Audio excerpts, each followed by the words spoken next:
Congress ecosystem, BJP ecosystem.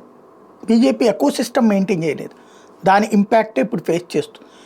Congress ecosystem ఎట్లా ఉంటుందంటే, ఇప్పుడు మహిళా రిజర్వేషన్ బిల్లు, మహిళలు చాలా అణగారిపోతున్నారు, అన్యాయం అయిపోతున్నారు, వాళ్ళకి ప్రజాప్రతినిధులకు అవకాశం లభించట్లేదు అంటూ దాదాపు 15 సంవత్సరాల పాటు ప్రతి ఏడాది సెమినార్ల, మీటింగుల, సభల, ఉపన్యాసాల అనేక నడిచినాయి, అసెంబ్లీలో కూడా మాట్లాడింది.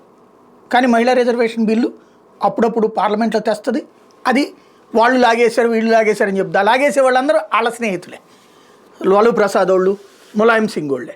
అంటే ఓ చేత్తో ఇచ్చినట్టు చెప్తుంది, ఇంకో చేత్తో ఇవ్వదు. కానీ పబ్లిక్లో మాత్రం అయ్యో అసలు మహిళా రిజర్వేషన్ల కోసం ఎంత ఆలోచిస్తుందో, మహిళ పార్టీ కాబట్టి ఇట్లా అన్నటువంటి ఒక సైకలాజికల్ ఫీలింగ్ క్రియేట్ చేస్తారు. అలాగే ఒక ఆర్టీఐ అవినీతి నిరోధానికి కీలకమైనటువంటిది, దాని గురించి అవినీతిని అడ్డుకోవడం ఎట్లా అన్నటువంటిది పబ్లిక్ నలిగిపోతుంటే తీసుకొచ్చినట్టు అన్నది ప్రొజెక్ట్ చేస్తుంది. అసలు అవినీతి అన్నటువంటిది ఎంత దారుణం అని చెప్తుంది. తీరా చూస్తే జనం దగ్గర అవినీతి గురించి చర్చ తీసుకొచ్చి వాళ్ళ పార్టీ నాయకులందరూ అవినీతిలో ఈదులు ఆడుతుంటారనమాట. అదొక వ్యూహాత్మకమైనటువంటి ఆట. ఇప్పుడు ఇవాళ భారతీయ జనతా పార్టీ ఒక కాన్సెప్ట్ తెర మీదకి తీసుకొచ్చింది. ప్రధానమంత్రితో సహా ఎవరైనా సరే మంత్రులు 30 రోజుల పాటు జైల్లో ఉంటే ఆ పైన వాళ్ళు ఆటోమేటిక్ అనర్హత. ఇందులో అసలు ఇలా తేవాల్సిన అవసరం ఎందుకు వచ్చింది? ఒక మంత్రి మీద ఆరోపణ వస్తే ఆటోమేటిక్గా రాజీనామా చేయాలిగా, తర్వాత నిరూపించుకోవాలి. కృష్ణ యాదవ్ విషయంలో తెలుగుదేశం చేయలేదా? అంతకుముందు ఇంకొక మంత్రి గారు, ఆయన ఎవరు, పోచారం మీద ఆరోపణలు వస్తే రాజీనామా చేయించలేదా? ఇప్పుడు అదే తెలుగుదేశం పార్టీ సింపథైజర్స్ ఇదిగో ఇది పీక మీద కత్తి అని చెప్తున్నారు. అది ఎట్లా అవుతుంది? లేదు, అదే సందర్భంలో కాంగ్రెస్ పార్టీకి సంబంధించి ఇంతకుముందు అతని పేరేంటి, కనిమొళిను రాజాలను అరెస్ట్ చేయించినప్పుడు రాజాని మంత్రివర్గం రాజీనామా చేయించలేదా? అట్లాగే సుఖ్రామ్ సంగతులకి అరెస్ట్ చేయించలేదు, జైలులో పెట్టలేదా, రాజీనామా చేయించలేదా? దెన్ అలాంటిది ఇప్పుడు జరుగుతోందా?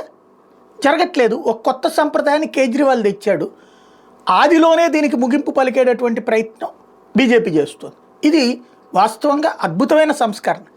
ఈ సంస్కరణ లేకపోతే అనైతికత పెరిగిపోతుంది.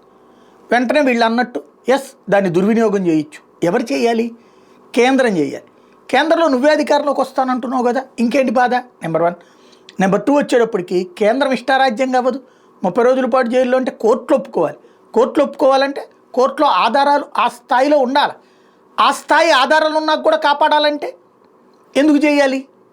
ఇది అసలు లెక్క. దుర్వినియోగం చేయకుండా చూసుకోవాల్సింది న్యాయ వ్యవస్థ, అక్కడ సద్వినియోగం చేయాల్సినటువంటి బాధ్యత పాలకులది. ఒక చక్కటి సంస్కరణ మీద ప్రచారం చేసుకో. ఇక్కడ మెయిన్ సమస్య ఏంటంటే, సోషల్ మీడియాలో హిందుత్వ భావజాలము, జాతీయవాద భావజాలాన్ని దృష్టిలో పెట్టుకుని బీజేపీకి మద్దతు ఇచ్చేవాళ్ళు ఉన్నారు తప్పించి వాళ్ళు ఎవరిని పోషించరు.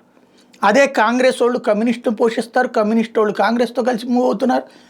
దేశవ్యాప్తంగా ఒక ఎకోసిస్టమే నడుస్తుంది వాళ్ళకి, వాళ్ళ వెబ్సైట్లా వాళ్ళు ఇవన్నీ కూడా నడిపిస్తున్నారు. ఇక్కడ జాతీయవాదులు ఎవరికాడు బూతులు తిట్టించుకోవాలి, అది తేడా.